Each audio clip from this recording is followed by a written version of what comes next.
Alright, first off, I just wanted to make a retraction from my last video. I believe I said that politics were above culture, and pretty much politics influence culture. I think I had that backwards. I took some time, went into actually kind of see how those two things had a relationship and what were the dynamics of that, and I came to a new conclusion that culture was above politics, and so culture influenced politics. I saw a lot of people commenting in that way, so I think I had that wrong. So retraction on that part. I think where that line of thinking came from was that politics can really push a culture that goes against already culture norms. You can see it sometimes. It doesn't happen too often, but for example, where it's happened in America, I think gay marriage is a really good example of that. And not in all areas, but in some areas certainly. You really saw it, like, for example, huge case, Kim Davis in Kentucky. Kentucky was super, they voted against gay marriage. It is not a gay marriage friendly state at all, but gay marriage is legal in Kentucky. So that's kind of a culture that was pushed onto Kentucky, and I mean, you can find some other states like that. Not that it's huge or important, right, wrong, or indifferent. It just is what it is. One of the biggest differences that I've noticed is liberals really, a lot of their policies and beliefs really stem from an ideal society, almost a utopia that they're trying to work towards, where everything works perfectly and is amazing for everyone in a whole, which I think is a noble idea, but I don't think it really meshes with reality. And that's kind of where conservatives come in. They deal with reality and they go, yeah, that would be a nice idea, but you forgot about this, and this, which is why that idea can't work. So it'd be great. It's great in theory, so for example, free college. Free college is awesome. That would be great. I would love free college. I'd love everyone to be able to go to college for free, not have to worry about anything. But in order for that to exist the way it does, it has to be paid for, and it has to come from somewhere. And that's where you start, okay, I have to take money from these people, and I have to steal money from these people to make sure that you guys can have free college and pursue whatever you want. So that's the issue with liberalism versus conservatism, is the fact that that utopia doesn't exist, and it can't exist. It'd be great if it did. It's great in theory, it's great to say it, it's great to think about it, it makes you feel good, but it isn't what can actually work in the real world. I think sometimes, just sometimes, liberals have some good ideas. I think liberalism kind of almost translates to new or progressive, while conservatives really keep America tied to the Constitution, which is almost irreplaceable. I'd rather be tied to the Constitution and what the Constitution says than throwing out new ideas just randomly, willy-nilly, without any sort of backbone to back it up. So throwing up some random policy that doesn't have the Constitution behind it, and then it's just gonna fall apart. And that's what the Constitution does, is it keeps us strong. And as much as I hate to say it, we have to find medium ground with liberals and Democrats. It's sucky, but it's what kind of has to be done at this point. We really don't live in a society where we can just roll over half the country just because we want to. I mean, you take a look at the election. The election was super polarizing this year, or I guess you should say last year. Super polarizing. I mean, take a look at Trump's approval numbers. For Republicans, it's like 90%, and there's like maybe 10% from Democrats. So I mean, it's super this or that. You either hate him or you love him, is what it kind of really is what it looks like. And that might attribute to that kind of that base, like, hey, I'm on team A, those guys are team B, forget those guys, I don't like those guys. And that might play into it. But I mean, so but what I'm really trying to say is you got half the country that has this idea, and the other half of the country that has a whole different idea, completely opposite idea. And we might have to find some compromise, because and I don't like saying that, because I really, really think that liberalism, I mean, if you think about it, I mean, just with today's, some of today's things, I mean, killing babies, I mean, if you think killing babies is okay, and you're trying to justify whether something is a life or not, just due to what your opinion is of that's evil. If you think you can put some arbitrary line, say that's not a life, so I get to get rid of it, when it is a life, that's evil. You're setting that line to say, I can kill that, and that's okay. That's what the abortion argument is about. It's whether or not that's a life, and arguing whether or not something is a life, that's evil in my opinion. I think that's one of the definitions, is being able to say what something is and being able to kill it depending on what your answer is. Democrats created, that was the birth of the KKK.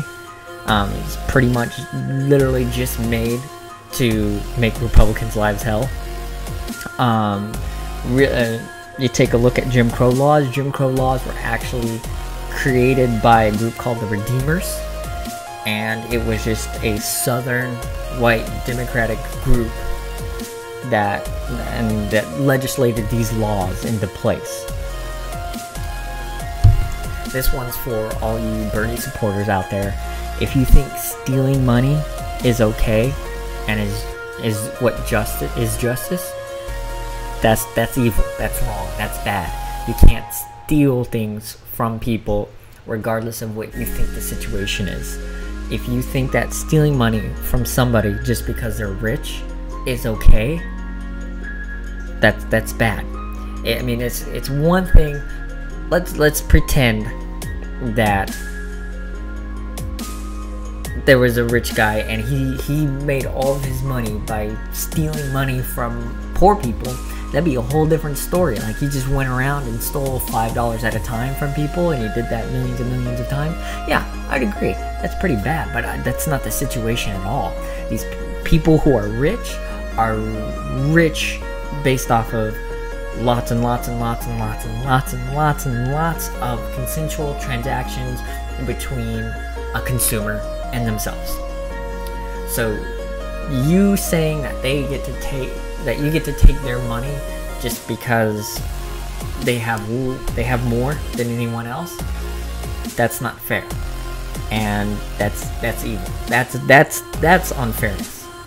I mean, it's huge that you guys promote fairness and equality, but that's not promoting fairness. I mean, I'll give you you're trying to promote equality of outcome, but you're not trying to promote fairness. And this next one is probably one of the biggest issues. It's huge and it's super detrimental to the society as a whole. It's having people think in terms of race, sex, religion, etc. All those things, because what it does is you put people into different groups, and what you do is you divide people. So you go, okay, Mexicans over here, women over here, white people over here, and you essentially separated everyone into their own little groups. I mean, you even get further groups within groups. So black women here, Mexican women here, gay, lesbian, transsexual white women over here, and then you just have these bunch of little groups. So people get into their groups and they work for their own interests.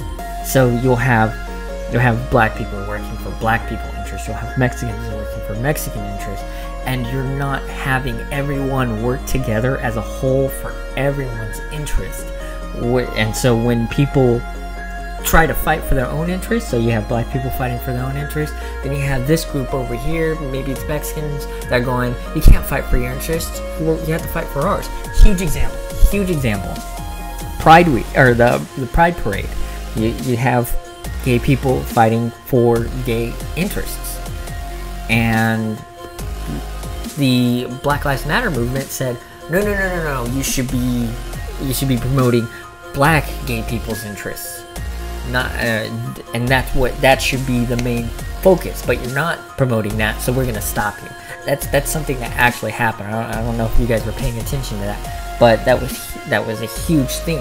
I thought it was hilarious because you had these groups divided and fighting each other just for no reason, just for the sake of saying my group is more of a victim than yours is, so we gotta focus on this group now. That group, we can tend to that one later after we've attended to this one. And you have everybody fighting their own little battles against each other. I mean, you guys are just, and eventually the left is going to eat itself alive because of this divide tactic.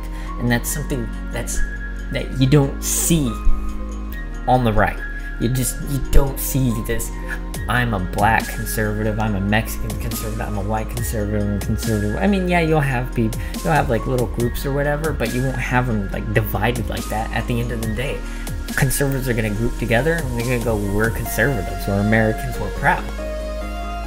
And you'll never see that issue. I promise you'll never see one conservative group going, no. Don't focus on your issues, focus on my issues, then we'll get to your issues later. That's something that exclusively happens on the left. Unless somebody can provide an example for me, please feel free. And the reason it doesn't exist on the right is because conservatives do not care what you are. They don't care if you're black, they don't care if you're Mexican, they don't care if you're white, gay, transgender, Muslim, they don't care. And not because of blindness. They're not trying to be colorblind or whatever. They can obviously see that you're black, Mexican, whatever.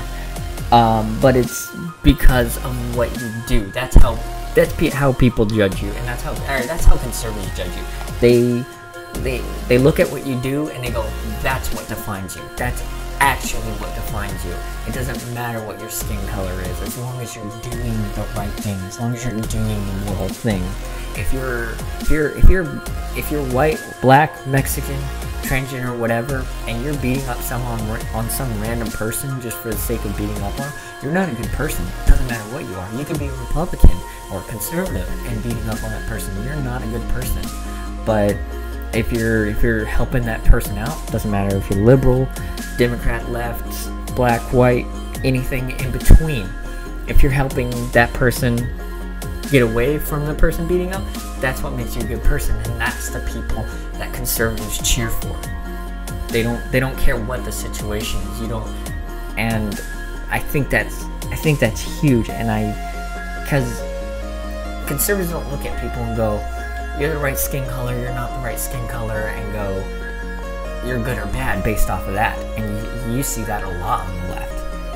You see a lot on the left. You can't say this because you look like this, or you can't talk about this because you're not here, or you haven't experienced it, or whatever. You don't see that on the right. You get to have your opinion. You get to be involved in free speech. You get to have an open conversation, and you don't get shut down.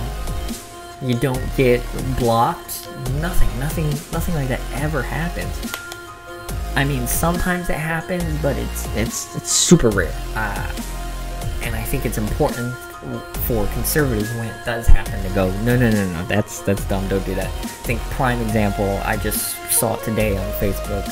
Somebody said that The View, they constantly bash Trump, that it just needs to be canceled.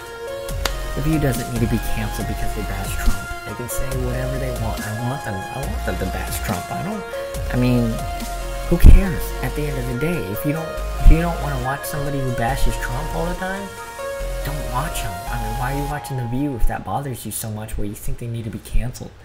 And I don't think it's right for Republicans, conservatives, to be advocating for the canceling of a show just because they don't agree with what they're saying. All in all, conservatives are rooted in reality. They're rooted in what you actually do rather than what you look like or what we think you think. And they're not evil. I think, I truly believe that the complete our leftist counterparts, I think they are lost in this utopian world that can't exist. And if it can exist, I'll correct myself. It can exist, but it can only exist through evil. It can only exist through force of government. And that's the only way. So if you are willing to create a corrupt and evil government, then yeah, these things can exist. Will they last for long? Probably not. Somebody will nip that in the butt real quick, hopefully at least. But I don't believe they care about what you do. I don't. I think they care about what you look like, or what you say, or what you believe. It doesn't matter. Like, I mean, you could be an actual racist, and you could be doing racist things behind the scenes, but as long as you're just coming off, hey, I'm for this, for that, and maybe you slip up and do some racist stuff, I think you could fly under the radar. I think people do fly under the radar all the time. I mean, case in point, anybody part of the Black Lives Matter or NAACP, that a lot of that is just filled to the brim with racism, but it's the right type of racism. So I guess all in all, at the end of the day, left is evil, right is good. Thanks for listening.